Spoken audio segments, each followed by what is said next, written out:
Welcome to Storytime 61 and Storytime's 5th birthday celebration. It's quite hard to believe we've had 5 years worth of monthly stories at this point. Very exciting. I've got some cake for in a little bit, and I will do the cake before I start reading, because that way, if you've got your own cakes, you can enjoy them while I read the story. So that might be more fun for you all.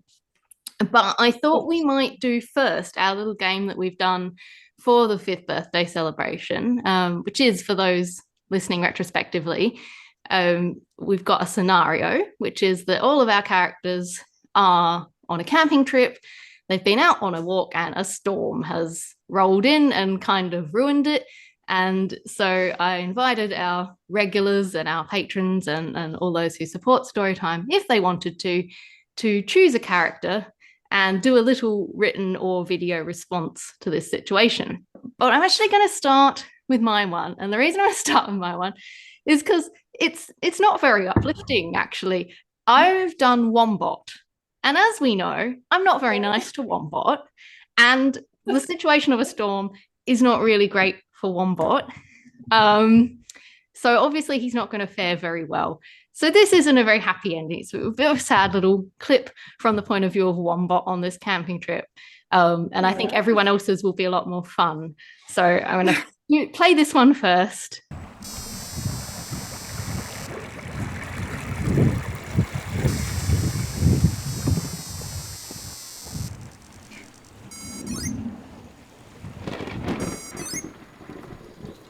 Good morning, Carter.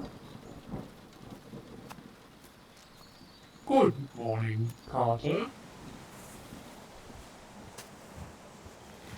I don't think Carter knows I'm here. I don't think Carter knows that I think. I don't think I should be outside.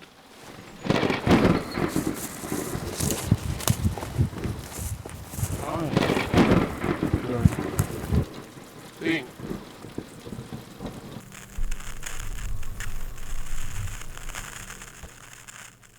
So I think, Claire, you've done a video one as well. Is that right? Okay. So to kind of sandwich our video ones either end, I won't save that one, and we'll do a couple of the written ones need to be read out. Now, is everyone who sent me a written one wanting me to read it? Yes, please. Yes. Yeah, mine has a couple pictures in there. Yes. So if you show it. To show Tegan. So we might do that first. So I will show you what Tegan's done, which is in the form of Instagram posts from Fraser. So we've got a very beautiful view there of a waterfall going down into the sea. And from Fraser, the caption: "What a beautiful day on #Isle of Skye. Wishing I'd brought Broderick's kilt for Kilt Rock, but I have on visiting Isle of Skye Golf 1 today. But when the cliffs fall, you have to go. #visit Scotland. #no regrets." Then we have a very wonderful picture. I think, Tegan, you must have done some great searching to find this picture. Yes. Of a very Broderick-like cat in the water. And the caption is: "Spoke too soon. Who knew the weather in #Scotland could change so rapidly? Lol. This is the path back to our car. I won't post a picture of me, as I look like a drowned rat. I held Broderick under my coat to keep him dry. Not that he appreciates it. He keeps telling me to get rid of the streaming water that's in his path. Keep the air dry. But not my hair. Some regrets. Thank God we're glamping." Lovely. I'm going to start with Alison's one that she's done for Florrie. One minute I was thanking Greece for sniffing out a clump of the most beautiful Veronica spicata in a vivid shade of blue and wondering how I could dig it up without Betty giving me what for spoiling the countryside, and Fraser asking me whether I was aware that that plant was a protected species. And the next minute, I was scrambling in her backpack for my rain map as a clap of thunder overhead heralded an almighty cloudburst. I watched everyone scuttling back towards the campsite, yelling at each other to save the sausages, and quickly decided that what was caused by the thunderstorm would mean no one would see me. Delving deeper into my backpack, I pulled out my trusty folding trowel and a perfectly sized plastic bag. In short order, Veronica spicata was mine. Perfect. Well done, Alison. And we've got a name written by Mum. The sight of everyone scurrying back to camp was really, really worth getting wet for, especially Grandma. It was just the sort of thing she enjoyed getting wound up about. She was making a few unsuitable for public utterances about her all-terrain walker and muttering about being too old for this sort of thing. But Arjun and I could see that her straight-line mouth was twitching at the corners. Mum had confidently told everyone that there'd be no rain till late that night, even though Arjun's weather app had said different. We followed Mum's assurance, and now we were soaked. Everything would be soaked. Grandma enjoys that sort of stuff. Uh-oh, I had a shocked thought. Where's Carrie Crane, Grandma? Grandma tapped the seat of her walker with a smug face. Safe in here, in my lunchbox. Whew! I remembered to do a very concerned face. I might have accidentally left my homework outside the tent this morning. I don't think it will have survived, Grandma. Grandma's mouth did the twitchy line, twitchy corner thing again. Then we've got Grease the Dog by Dad. I was just enjoying the big bouncy hopper smell, my favourite. When the big drink fell from the sky, the pack all started barking at each other, then took off running, my favourite. Back towards the canvas kennel. Running, running, running, my favourite. But wet, wet, wet, also my favourite. The pack still kept barking at each other while we finally got back. I went looking for paw covers, my other favourite. I was surprisingly successful, with a mouthful of smelly ones left just inside the canvas house, now full of wet pack members, who seemed to be eating sweet, soft balls, my favourite too. Some looking into eyes with my best sad face was rewarded with a sweet mouthful before I snuck out of the kennel to bury my paw covers in the wet and mud, my favourite. Lots of favourites. Yeah. Got saved. That's Betty and Claire's video that she's made as well. So I'm going to try again to share.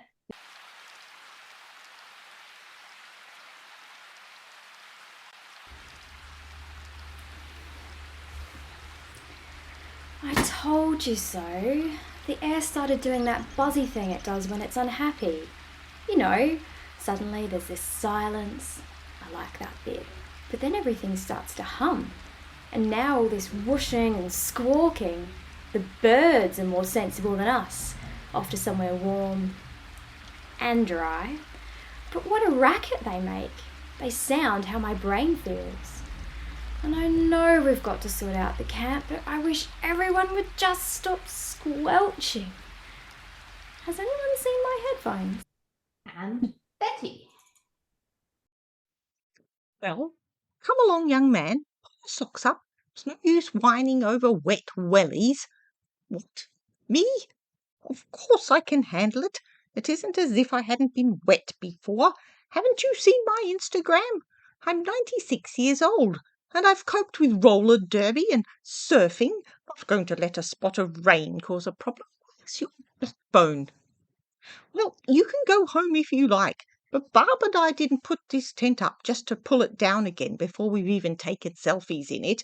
Now, let me get my vampire larping coat. That'll help.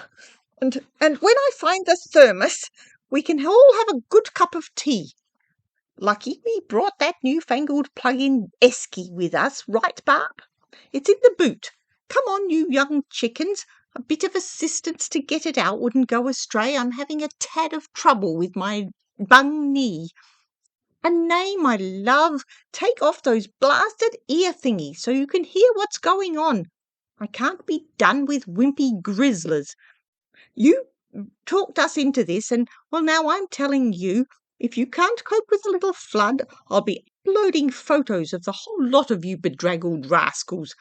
Hashtag the natural look. Won't my followers laugh at that? This is just a bit of an adventure. I'm sure we can find knitted beanies for all of you. Barb, dear, I can see that these stretchy slacks are just the thing for an adventure like this. I knew you'd like that little fold-up stool with the hood over it, like a personal key, isn't it? You can sit in there and knit. I got it from one of those travelling salespeople who seemed quite incredulous that I'd ever get any use out of it. Right, now, we all need feeding before we make any further decisions. So quit giggling, Fraser dear, and hold this umbrella while I get the lid off this jam jar. Here, eat a scone. Magnificent there. Well done. Yay. Oh, wonderful. Well done, everybody. Oh my God. I think Beth should make a regular appearance doing a thing. Yeah. Next time I have some really good Betty lines. I'll have to say, Oh, yes. these in. And of course, we've also got some really good costumes. Loving Greece. Has Greece got some socks there, Dad? Naturally. Fantastic. Yeah, as always. And But they're pairs. And I think that hat with your school uniform might get you into some trouble. And I see Ella's all actually prepared for a camping trip. Oh, yes. In the summer Yes, and everything. Good preparations there. I'm just going to ask Lloyd if he could please get the cake so that we can do the cake. And if you've got cake, you can have your cake. And that way, while I read today's story, you can enjoy your birthday. There we go. Very good. It looks all right. We got some other cake. Yeah. I'll let Mum know. We've got a PH Dancer's teapot cake. So cute. I love it. All right. We'll try and Just have a it never works, but we'll do our best. 1, 2, 3. Happy birthday to you. Happy Happy birthday to you. Happy birthday in a different Story time. Happy birthday to you. Sound engineer, we need a sound engineer. Sorry, you're absolutely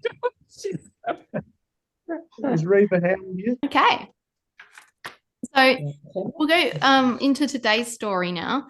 And then there are a few things that I want to ask besides requests at the end, but we'll get to that afterwards. So our topics for our 61st story time were 5-year plans. When your name or the name of your street, school, house, or whatever is highly appropriate, or as the case may be, inappropriate to you. When you feel you've started to resemble a character from a game, book, TV, or whatever. The example was I'm Flicky Hair Lady, for those who play Camel Up. Sometimes Mum felt that she looked like Flicky Hair Lady on a particular occasion. Dramatically mishearing or misseeing things. So the humour in fading senses in particular, including eyesight and hearing. Having an abundance of produce. Too many animals, or when one is too many. Applying your sports etiquette or using your sport equipment in non-sport situations. When someone thinks the thing you're showing them is a gift. Accidental orders. And one that's been waiting on the wait list for a long time now, navigating virtual environments. Oh, Sorry, go ahead. So our little poem to start us off today is on the theme of an abundance of produce, and it's called Sweet. Lush, wide leaves soak in the sun. The sweet, glossy expansion, we who dug our nails and trowels into the dirt desired. Bountiful baskets overflowing, stewing, drying, jamming, baking abundance, until we can think of no more methods to make the most of this plentiful, overpowering glut of growth. And then the passing on of plenty, boxes, baskets, bags, and untidy armfuls. Take it, find a place for our abundant, constant, unstoppable, endless produce. We're lucky, but the season's sun wears us into jaded, jam-packing, complaining companions to summer's sweetness. Appreciate this abundance. Savor and save and stew and season what you can. Feed friends and nurture nature's lust for living before the frosts snuff out this lushness, fading it with frozen fingers to a memory and an ache of anticipation for another year. Now, today's story, I do a little warning on this one, which is, and you can probably tell from the name, this story is set during a lockdown. So if anyone out there who particularly found lockdowns extremely unpleasant, doesn't want to hear about them, if you're coming back to the recording later, this might not be for you, but I can promise that this one is a amusing, hopefully, amusingly relatable account of these particular characters' experience in lockdown. And it's called The Lockdown List. At Ella and Bryn's kitchen table, there was a silence. Bryn might have described it as uncomfortable or deafening.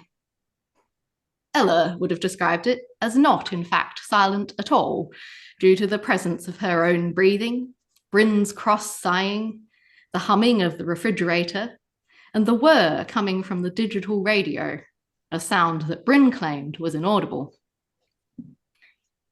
Yet, whether the silence was real or not, its cause was very obvious. Bryn had just tried to start a discussion about the 5-year plan. Ella wasn't opposed to planning things. In fact, she preferred things to be planned. The problem was with changing the plans. And Bryn, though she was in many ways one of the best humans in the world, liked to update plans. In particular, she liked to have us sit down and discuss updates to the 5-year plan on a regular basis. Ella, at this point in life, considered this topic quite taboo. The 5-year plan, in her opinion, had gone off the rails when they'd had to move to Tiersview, and all the previous work they'd done to improve their prior home and make local connections became redundant. Ella did not like starting again with things that should have already been ticked off the list. She felt that replanning the 5-year plan was, at this stage, pointless. After all, there had already been at least 8 revisions to the plan since she and Bryn began their lives together. That, Ella thought, was enough. As retirees, people should no longer have to follow 5-year plans, especially when there was no knowing how long this blasted lockdown would go on for. So Ella stubbornly refused to contribute to Bryn's current attempt at planning, hence Bryn's cross sighs. Luckily, they were saved from their stalemate by a knock at the door and the telltale sound of shuffling feet that meant A, the person at the door had not waited to be invited in, and B, it was either Betty or Barb. Betty and Barb lived on either side of Bryn and Ella and were in their lockdown bubble. This visitor was Betty. Ella knew before Betty entered the kitchen from the swishing, clacking sound that Betty's walking frame made in between her footsteps. Betty must have overheard Bryn's mention of the 5-year plan from outside, because without any introduction, she remarked, "I can't be doing with plans like that at my age. I threw mine out the window in favour of a bucket list, you see." Ella got up from the table, ignoring Bryn's pointedly placed bullet journal, and put the kettle on. "Well done, Betty," she replied.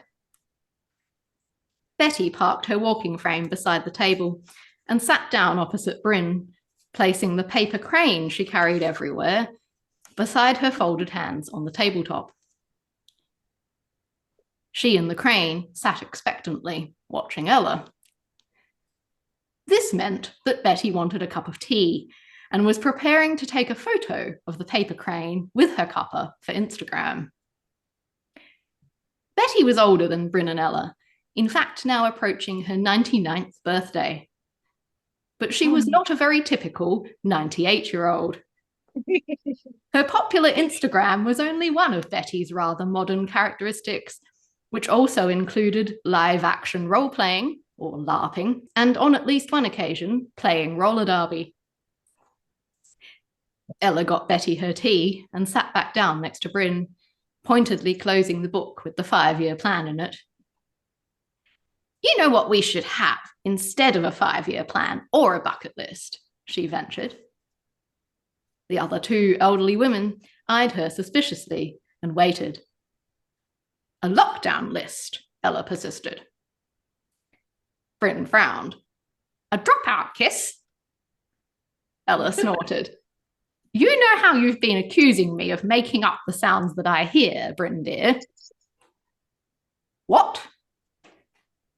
Betty looked between them with an amused quirk at the corners of her pursed lips.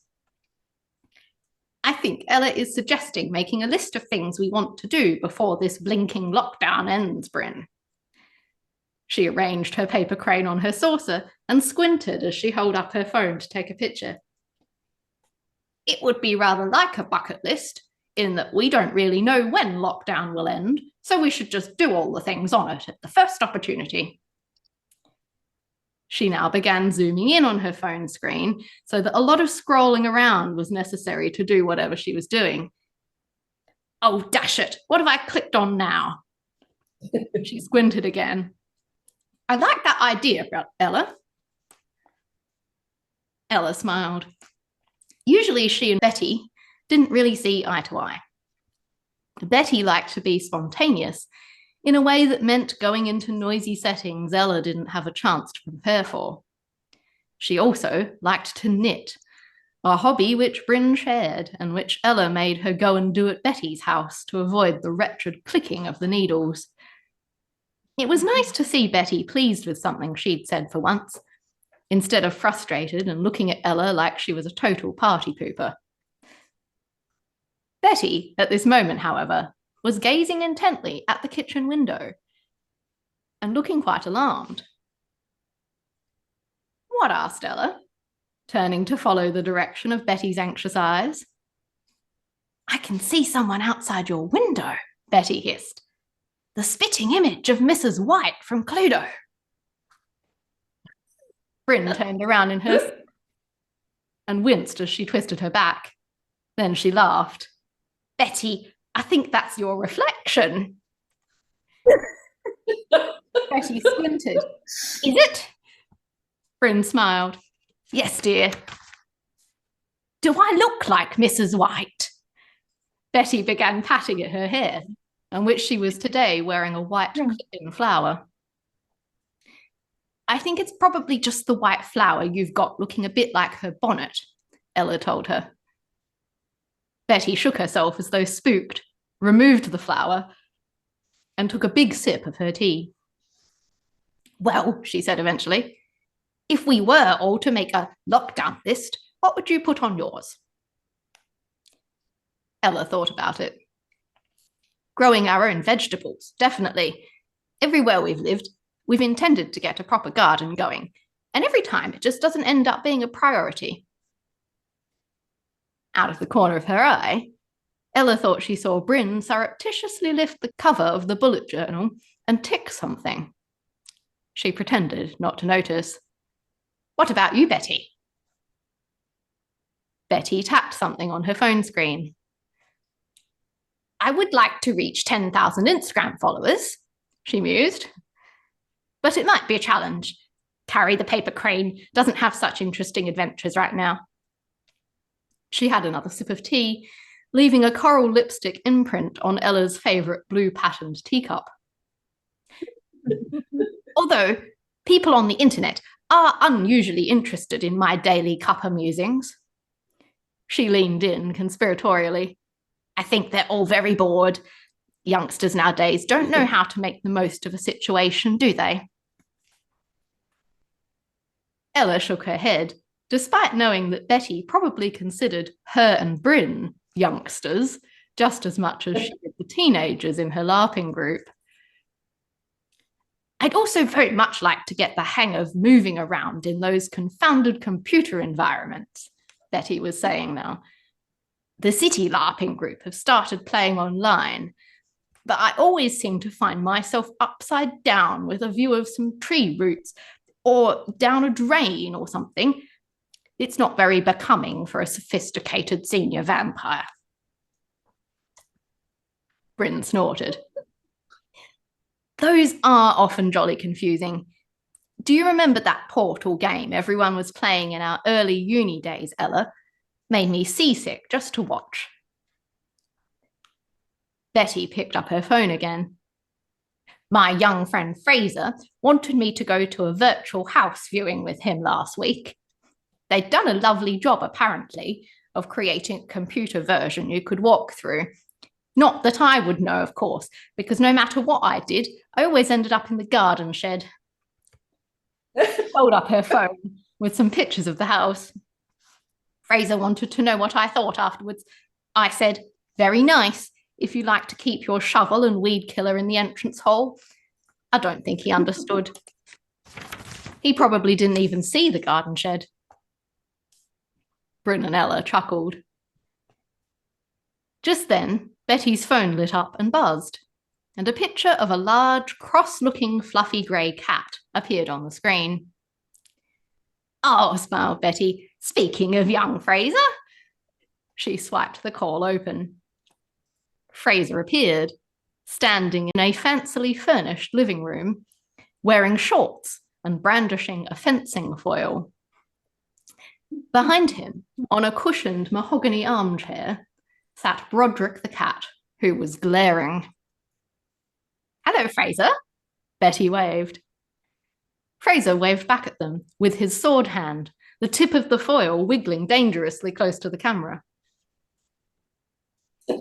Betty, he exclaimed, without further introduction, I want to join in with your LARPing. Betty eyed him skeptically. With a fencing sword, the setting of our vampire game is actually quite modern, you know. Fraser danced about the room, challenging an intricately carved lamp to a duel. A vase toppled from the mantelpiece and hit the guard around the fireplace with a clang. None of the sports clubs are running, he complained. I have to stay and practice somehow. Betty's eyes narrowed. I have a horrid suspicion, Fraser, that you would play a character on the opposing side to me. Fraser shrugged. Well, we are Instagram rivals, he replied, as if this was an obvious reason to go into fictitious battle. But why can't I be a vampire? I'd be popular. Think about it. People love that Scottish chap in the time travel show, and they also love that red-headed vampire in the romance movies. I'd be the perfect blend. He did a sort of hair toss of vanity and pointed the fencing foil at his screen. Broderick, in the background, gave a low yowl of disapproval. Won't it be silly o'clock in Scotland at the time the Australian LARPers have their games? Ella asked. Actually, come to think of it, what time is it now?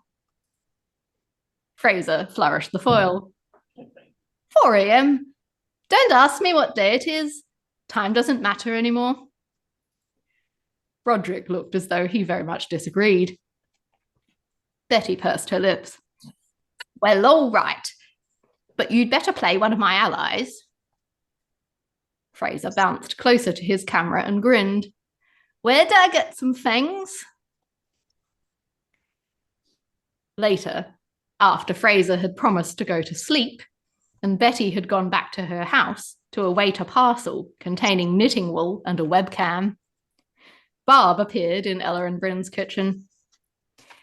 In her hand, she held a knitted beanie in a lovely royal blue colour, complete with a fluffy pom-pom on top. I finished it at last, she declared, handing it to Bryn to inspect. Bryn stretched the soft wool between her hands appreciatively. Oh, what wonderful work! She put the beanie on and turned her head this way and that to examine the fit on her reflection in the window. It's lovely and warm, she remarked. Thank you, Barb. Barb blinked, and Ella tensed, preparing to intervene. But then Barb just smiled and said, You're very welcome, sitting herself down at the head of the table. Ella sighed and put the kettle on again. She told Barb about the idea of the lockdown list. Oh, said Barb, I like that. You know what's dreadfully strange is I dare say I'd put very different things on my lockdown list to what I'd put on a 5-year plan. Makes you wonder how important those plans are, really, doesn't it? Ella nodded thoughtfully, and Bryn looked a bit put out. What would you put on yours, Barb? Ella asked. Well, Christy, the lady who comes to take me shopping in the seniors' time slot, thinks that I should get a pet, Barb replied. I think it would be nice to have a few animals around. I have plenty of room in my house to share, after all. Ella tried not to frown about this. She wondered if the new neighbour animals would make a lot of noises. That does sound nice, she replied instead. Just don't get anything nocturnal, will you? Word of the lockdown list had soon spread to a number of Ella and Bryn's friends, and to Betty's friends and family, including, of course, Fraser. Fraser immediately put Learn LARPing on his list, holding Betty determinedly to her agreement that he could join her group. At the following week's session, Betty introduced him. It was 5 a.m. in Scotland, and Fraser was looking alarmingly awake, dressed in a suitably vampire-esque black coat, paired with a kilt in his family tartan. When he joined the Discord, he was clearly taking selfies, an unappreciative Broderick held firmly under one arm. The game's dungeon master, Beck, had instructed everyone to try to have a plain background, so their backgrounds could be easily transformed into suitable settings. Betty, unfortunately, had been unable to remove the heavy floor lamp in her living room, which stood out against the white wall as a clear silhouette. This caused the computer to identify it as part of her body, so that the image of Betty in a stark cityscape now also included the lamp at her side, as though she was carrying it around. The size of her image, scaled to fit among a crowd of other players, was, however, not large enough for Betty to see this with her fading eyesight. What she saw was a dark and mysterious shadow, like a very thin figure, standing just behind her. Hey, she exclaimed, who is that? You're not allowed to sneak up on me outside of game. There was an awkward pause, caused either by the fact that no one knew what Betty meant, or by the connection lagging, or by someone being on mute. It was hard to tell which. The virtual cityscape in which the story would be taking place slowly loaded in another window, and Fraser was swallowed by his background as he moved away from his camera to get his glass of whiskey. Beck, Betty persisted. Someone is in the town square with me, and they weren't there last time. There was the crackle of a headset being rearranged. I can't see any other players there with you, Betty, Beck told her. Could there be something in your picture making you look like more than one person? Betty squinted at the screen. I don't know. How do I make myself big so I can see? After a fair bit of fussing around, Betty identified the lamp as the source of her mysterious shadow, and the game proceeded. Fraser seemed to enjoy the role-playing aspects and got into character with enthusiasm. The first fight he participated in, however, was a different story. On screen, a non-vampire player jumped down into the alley where Fraser's character was walking. The Fraser on screen mirrored Fraser in real life's behaviour as he turned to see the assailant and promptly gave them a fencer's salute. The other player, of course, performed no such act of etiquette and immediately drove a stake into an indignant Fraser's character. Fraser, despite his numerous complaints about the other character's battle conduct, was then obliged to spend much of the rest of the session devising a new character. Betty at first tried to find Fraser in the virtual environment so she could at least engage him in some in-character conversation. Unfortunately, her ability to navigate the computer-generated world still left much to be desired, and she found herself ending the session in an underground tunnel. After the others left the call, Betty stayed on to find out what Fraser thought. I think my sports etiquette leaves me unprepared for make-believe battles, Fraser remarked. Betty nodded sympathetically. Ella, meanwhile, was taking her commitment to start growing vegetables very seriously.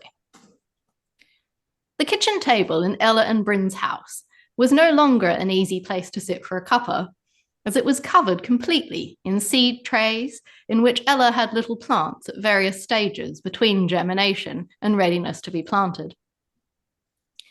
4 tomato vines along the back wall were tied onto higher and higher supports every few days until it became necessary to attach them to the outside of the window with tape. Pumpkin plants sprawled across the lawn and mint ran amok in the planters under the living room window. The house smelt earthy and sweet. Barb took to sitting on Ella and Bryn's veranda instead of her own, while she knitted and let Waffle, a scruffy poodle she'd adopted, bask in the sun and run about on the lawn. She appreciated the shade and green, she said. Waffle was not entirely helpful with knitting or with gardening. He tried to help Ella with the raised beds, or at least that was what Barb called it when Waffle dug up things Ella had just planted or helpfully fertilized the newly turned soil. No amount of disruption by the scruffy hound, however, could prevent the constant and exponential growth of Ella's zucchini plants. They stretched rough, scalloped leaves to the sky and shaded the strawberries, which perished. They valiantly fought off powdery mildew and opened bright, big yellow blooms. And then they began to fruit, and fruit, and fruit some more. Ella baked zucchini cake. She hollowed out zucchini and stuffed them with couscous. She roasted them and put them in soup and made pasta every day for 2 weeks. Finally, one day, when Bryn came in the back door, holding 2 zucchinis as long and wide as her arms, Ella sighed and threw up her hands. Oh no, not more zucchinis, she groaned. Bryn laughed. Give some to Betty and Barb. I already have, Ella told her, 3 times. Put them out the front with a sign for people to help themselves, Bryn suggested. Ella pointed out the window to where a wheelbarrow sat on their driveway, already holding a full cardboard box of zucchinis. Well, at least you can definitely say we successfully grew our own veggies, Bryn said with a grin, pulling out the dreaded bullet journal. We successfully grew one vegetable to the exclusion of all others, and it's actually a fruit, Ella grumbled. But Bryn ticked something off in her journal anyway. The following week, Barb came into Ella and Bryn's kitchen with a smelly sack. What have you got there, Barb? Bryn asked her. I thought you might like the chicken poo for your garden, Barb replied, hauling the sack across the kitchen floor and puffing. Sitting room in the garden? Bryn frowned. We have a chair out there, as usual. Ella shook her head, smiling. No, Bryn, she's saying she's brought us chicken poo. Oh, Bryn blinked. Wait a minute, what chickens? They all went outside to look over the fence at Barb's yard, where 5 chickens and 1 very well-fed duck were scratching up the flower beds. I thought it would be very nice to have some animals that also make some produce, Barb explained. Now I can give you the eggs for all that zucchini cake. Replied Ella. You don't think this might be a few too many animals? Oh, no, Barb shook her head. Not at all. As the 3 of them watched, Waffle pushed Barb's sliding door open with his nose, exploded out into the yard, and began chasing the chickens, which started squawking and clucking and dashing around. The duck flew up onto the fence, looked about, and made a break for a small pop-up swimming pool that a neighbour had set up further down the road. Ella went back into her house and put headphones on. Far from finding a peaceful moment in which to look up more zucchini recipes, however, Ella almost bumped into Betty, who was moving very quickly through the house for someone using a walking frame, apparently looking for the rest of them. Betty had a parcel balanced on the seat part of her walking frame and was looking confused, an expression which only intensified when she looked at Ella. Oh dear, Ella, she exclaimed. What have you had done with your hair? She leaned over her walking frame, trying to get a closer look. Did Bryn cut and colour it or something? Ella, for once, couldn't really hear what Betty was saying, owing to the noise-cancelling headphones, which her hand connected with when she reached up to check what Betty was peering at. The headphones, which were a neon green colour, dislodged at Ella's touch and slipped down around her neck. Oh, sighed Betty, with obvious relief. I'm glad it's only a hat. I thought you tried to go blonde and had one of those colour disasters you hear about. Ella shook her head, perplexed. This isn't a hat, Betty. But Betty was already beetling off into the living room, heading for a chair on which to perch, while she held up the parcel she was carrying. I need you to help me solve a mystery, she announced. I ordered 1 new colour of wool weeks ago. You remember I hurried home to wait for it. Ella nodded. Bryn and Barb came back inside, with Waffle in tow, and Waffle grabbed the fabric snake Ella and Bryn used to keep drafts out and began vigorously shaking it from side to side. It made a sound, like someone tossing a small beanbag roughly from hand to hand, and Ella frowned as she tried to pay attention to what Betty was saying. Well, the first parcel had my nice blue wool in it, and I got the webcam I bought as well, Betty went on, directing her story to Bryn and Barb now as well. But then the week after, I got another parcel with purple wool. I thought, oh, well, they've made a mistake, and now I have extra. But then, the week after that, another blasted parcel turned up, and it was turquoise wool, and so on and so forth. And now, another one. She placed the soft envelope on the seat of her walking frame. And it is, she tore open the seal and thrust her hand inside, orange wool. If this doesn't stop, I'll soon have more yarn than you have zucchinis. And I can't cook this. Said Bryn, sitting down on the couch and looking closely at the package. She held the bag upside down and shook it. A small, colourful slip of paper fell out. It said, The Click-Clack Club, and featured pictures of brightly coloured wool and beautiful knitted creations. Ah, said Bryn. When you bought the blue wool, Betty, was there perhaps a little ticky box or a drop-down list on the page? Betty frowned. I don't really know. I usually can't read the small print bits. Ella snorted. You didn't buy a nice ball of blue wool, Betty. You bought a wool subscription. Who needs a new prescription? Asked Bryn. Ella pointed at the Click Clack Club paper slip. Subscription. Betty has got a wool subscription. We'll have to work out how to cancel it, or she'll keep getting more wool every week, won't she? Outside the window, a van pulled up in front of Barb's house. Oh, excuse me, ladies. Barb leapt to her feet. That'll be some ferrets getting dropped off. She tottered off out to meet the van, and the others exchanged a glance. She is getting too many animals, Ella muttered. Betty pointed at Waffle, who was doing his best to tear up the carpet at her feet. I think this one was already too many. The next day, while Ella was doing her best to find Betty's Click Clack Club receipt for her in her very overfull email box, a video call came in from Fraser again. This time, he was in what looked like a brand new kitchen, and he was brandishing a lacrosse stick. Betty squinted at this image on the screen. Is that for me to pick the nectarines with? She asked, uncertain. Fraser grinned. Oh, well, it could be, you know. I was just going to show you how I've been using it to get the blankets down.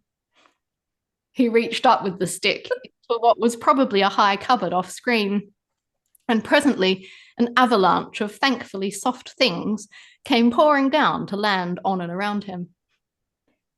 There were certainly blankets in the mix. However, Ella did wonder whether Fraser would actually pick up the many other items of clothing and linen he'd dislodged. Are you in a new house, Fraser? She asked instead, feeling that this was more polite. I am, Fraser replied with a smile. The one Betty saw on the virtual viewing. Betty smiled politely. It's very nice. Does it have a lot of gardening equipment? Ella asked cheekily. Betty threw her a glare. I'm going to give it a name, Fraser told them proudly. The Cottage of Mystery. The Scottish Cat Symphony, Bryn exclaimed, coming up behind Ella and Betty at this juncture.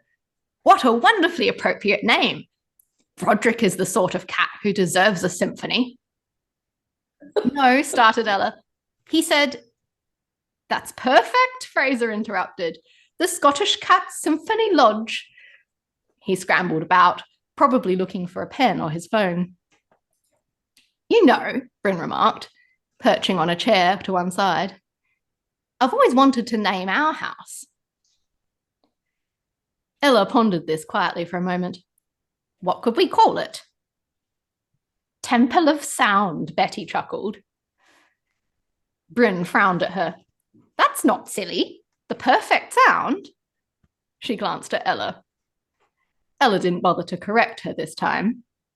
Meaning silence, they completed in unison.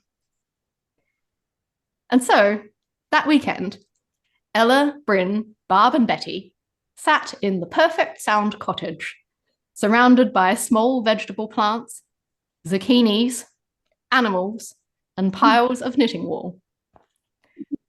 Barb set aside her knitting needles and gestured to Ella to indicate that she could take off her headphones. Ta-da! There we go. I've finally finished it. She held up a completed deep purple cardigan, neat symmetrical cables decorating the front along with glossy brown buttons. Ella, who was in front of her at the time, reached out for the garment enthusiastically. Wow, it's magnificent, Barb. She held it up to her shoulders. Thank you. Barb sighed quietly, slipping her knitting needles back into a voluminous handbag. Well, we certainly have an abundance of wool. One of Barb's ferrets clambered up over the edge of her bag and followed the knitting needles inside. They say we're going to be allowed out next week, Ella remarked. poking lettuce seeds into a new tray. Oh, goodness, Barb replied, pulling a face. I'm not going anywhere. I have to look after this lot. She waved her arm in the direction of Waffle, the ferrets, and the crowd of chickens. Bryn got up from the table and took the bullet journal from its shelf, where it sat beside the cookbooks. Oh no, Bryn, not this again. Ella crossly pulled a tray of seeds out of the way. Bryn gave her a stern look. Just a minute. I'm not reviewing anything. I just want to show you something. She laid the journal on the table and opened it to where a colourfully decorated 2-page spread showed the end goals of the original 5-year plan they'd in fact made 5 decades ago. She handed Ella a thick green felt tip. Tick what you think we've done. Ella looked down at the page. It read, 1. Have a comfortable home where we choose the sound. 2. Grow what we can in our own garden and have friendly neighbours who we can trade with. 3. Have friends nearby who help us and who we will help in return. 4. To have grown together in a place we've made our own. 5. To have the confidence and the resources to try to do new things when we want to. See, Bryn prompted, your lockdown list actually did the same things, only faster. I wasn't trying to overhaul the plan, you know. I was trying to show you that the garden and the putting off of things were the only missing links. Ella was quiet for a moment. She wasn't sure why, but she found herself both pleased and a bit sad. Only took us 50 years instead of 5, she snorted eventually. Betty completely shattered the moment at this juncture by turning around from the hallway mirror with her brand new set of false vampire fangs in. She mumbled around them. What? Asked Bryn. Betty spat the fangs out. I said, you don't have to stop trying things. Ella looked sad. I think it's probably because of breaking the Betty rules.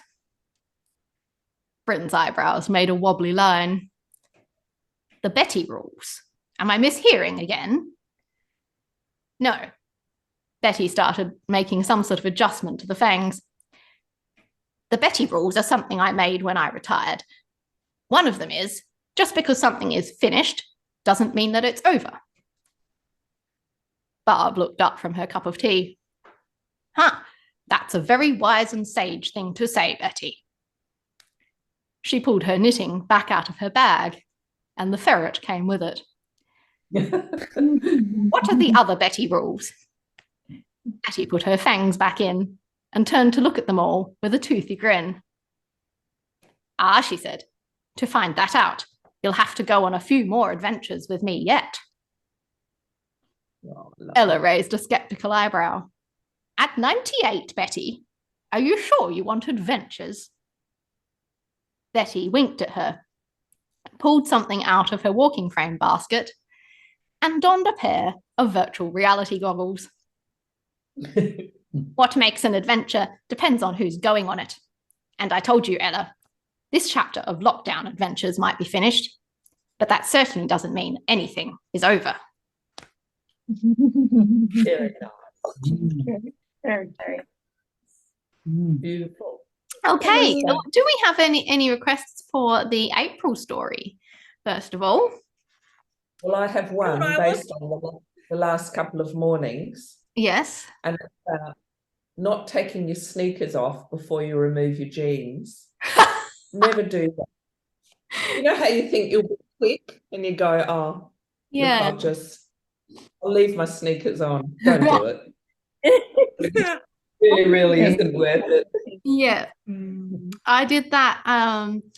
We'd gone, it was last time we had a big snow, actually. There's still snow outside right now. I might try and show you at the very end, but it might muck things around, so I won't do it yet. But yeah, last time we had big snow, we were going somewhere like the Cat Cafe or whatever. So we got all our waterproofs on, and we've got these waterproof trousers, and you put them over your other trousers. So I'd put those on, and I'd put on my big like waterproof hiking boot shoes. And when we got to the cafe, I wanted to take off the waterproof trousers because one of the cats was trying to sit on me and it kept sliding because of the waterproof, canvasy fabric, and it couldn't sit on me. So I was like, well, I want the cat to sit on me. So I had to take these off. But of course, I didn't take off the shoes. So I was trying to get these. I was there for 20 minutes wrestling these waterproof trousers. Yeah. And the cat wasn't interested by the time I got them off. So I hate how jumpers, like, or hoodies in particular, often seem to have a narrow neck, and then when you try and get it off, you get stuck as well. yeah. Yeah, Lloyd's had to rescue me before when I've had some sort of big hairdo or whatever, and then I've tried to take off my jumper and I've just got completely stuck. I've currently got hiking trousers that are zip off so they can be shorts or trousers. Yeah. So I got a pair of those and they're great, except the first time I decided to make them into shorts, fantastic, and then I decided to put them back together into trousers, and now I have sort of like, I guess, peg leg trousers, because the zip comes straight off on one leg, and now I've got like half short, half trousers. So yeah, and I've tried. I think that's going to be a quite the repair job. Very not amused. Not amused. I look amusing, but not amused. Versatile clothing that isn't. Exactly. Not the fashion statement I was after. Versatile clothing isn't. Yeah, when it's supposed to be double-sided or zip on off, Yeah. but not really easy. Yeah. Yeah. Yeah, I've had that. I think something had a hood that was detachable, and trying to put the hood back on or then get it just wouldn't. Yeah, that's right. It's detachable, but never take it off. Yeah, you can remove this, but if you do, it was never going back on again. Are any of your characters musicians? Bryn is. Yeah. I don't know. There could be others. It hasn't come up as a feature of the characters, but yeah, others could be musicians, or they could be new musician characters. There are choristers. Yes. Lots of choir people. Well, yes. Because Barb and Betty both in choir. Yeah. Because I've borrowed a friend's banjo to try and learn a bit.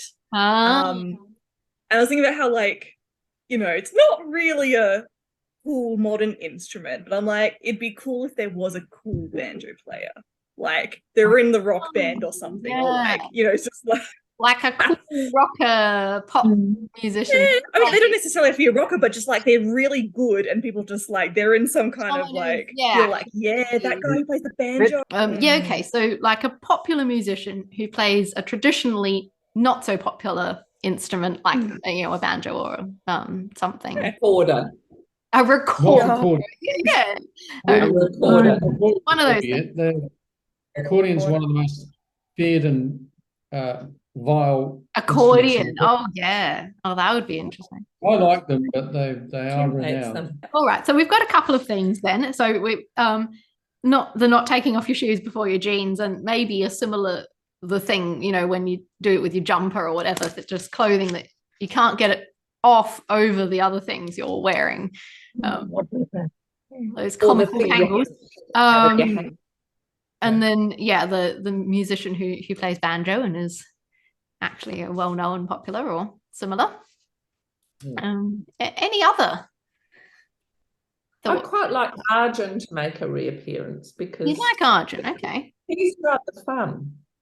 Arjun as a child or Arjun as a bit older? Well, that's an interesting question. I was thinking, gosh, Betty's getting dangerously old. Getting really old. I am sort of thinking ahead that there should be like 100th birthday for Betty, and that that could be a central event of one of the future stories. Oh, it'll have to be, yeah. I mean, we can always go back in time to when she's younger again, right? That's right. We can always go back down the timeline the other way after that. But I would like her to because she reach would have lived 100 quite a few to have big a celebration of that. Yeah, Margaret's got one. Go and say it. I've got Go on, one. Bryn. Getting on Yeah. the wrong train at peak hour Oh dear. Oh, beautiful. And arriving Okay. somewhere up and near arriving Blackwood. somewhere thinking, oh, that doesn't sound like the train I'm supposed to be on, and getting off. Yeah, but you didn't realise until you got lots of stations. Yes. Where did you go, Margaret? I was going to Belair, That's where she Oh, was that's going. rather Intending to nice. go to Helen Cove. but I was supposed to be going to Hallett Cove. You went the Where long that way. was But that's only a few for next time so far. So if you do think of anything in Oh, the next few weeks and you want to send a message through and request anything else, please do, especially those people who aren't here at the moment, but who are regulars or patrons too. If you've got a request, put them in by our little message threads that we have. The only other thing I wanted to do today is, of course, we've had another year complete of Storytime, and I wanted to look back on sort of what was in that and what our collection of those 12 stories might be named. So the 5-year collection, it's got On the Line, which is Ned trying to get on the kids' TV show on the farm and ending up being in the shower and all sorts. Paper Cranes and Pesky Prizes and Do It for the Gram, which was the 2-parter with Betty and Fraser trying all the sports in Europe and doing their Instagram thing. Hiding in Plain Sight, which is the solstice story where Diver or Arnav joins in with the White Cedar Flat family and kind of becomes part of them. Lost with the Angels Share, which is Arnav and Amber who get flooded and have to make various changes in their lives as a result. Off camera, Alice trying to make a sci-fi movie with the help of various others and a duck. I'm so glad I bought it, said no one ever, which is Fraser turning up in Australia and Betty and Alina ending up meeting each other. Fun and games, but not both at once. Casey and Florrie as children, bringing together their very different families over their kind of shared love of plants and things. Everything at Once, which is assorted characters from the past going to the London Pride celebration. Ordinary at All Costs, which is, of course, Betty, Shen, and Ned meeting a certain Patrick and playing mini golf with him. And Detective Dina and the Grounded Fairies, which is Albie trying to do the Birdman rally and investigating the guerrilla gardeners with his daughter, Dina. So something I thought that a lot of these have in common is kind of the idea of trying something new or getting to know unlikely friends or new people that you maybe normally wouldn't spend time with. So I was thinking maybe something like a sip of something new to continue to have a tea theme. But if there are any other thoughts on names for that group of stories. I was thinking, what was that, Claire? Novelty. Novelty. Oh, yeah. Novelty. Oh, I was Claire. thinking new opportunity. New opportunity. Yeah. These are lovely punny ones. That's funny, Sarah, because I was going to suggest as a story time topic experimenting with like making your own teas. So trying different things in the garden as a tea thing. Like experimental tea. Experimental brews. Activities. Experimental brews would be. Are we doing lots of rabbity things next time since it's so close to Easter? But that's one of the reasons. And the other reason is there might be rabbity things. There might be actual rabbits. There might be rabbits coming into the picture. And me going, not that. That's a cable. Yes, we can have rabbits. I'm sure Lloyd would agree with that addition of topic. So therefore... Rabbits versus bilbies. Rabbits versus bilbies. Yeah, Mum was always like, the Australian. It's got to be a bilby. No. Yeah. But I like the idea of just something random about like a pet rabbit and a pet bilby or something. It's a good collection of requests and some good ideas about the title for our 5th year collection as well. So that's really good. And April is scheduled to be Easter Saturday. let me know if that's going to not work for a large amount of people, because we could consider moving it if there's going to be like no one here. But for the time being, it will be Easter Saturday, and it would be earlier because daylight savings will have happened in both hemispheres. So it will, at that point, it be 6:30 in the evenings. So more like a dinner time story again, like it is usually over your winter, and still 10 o'clock here, assuming everyone's happy to go back to that. I think we'll probably allow a few people to rejoin us.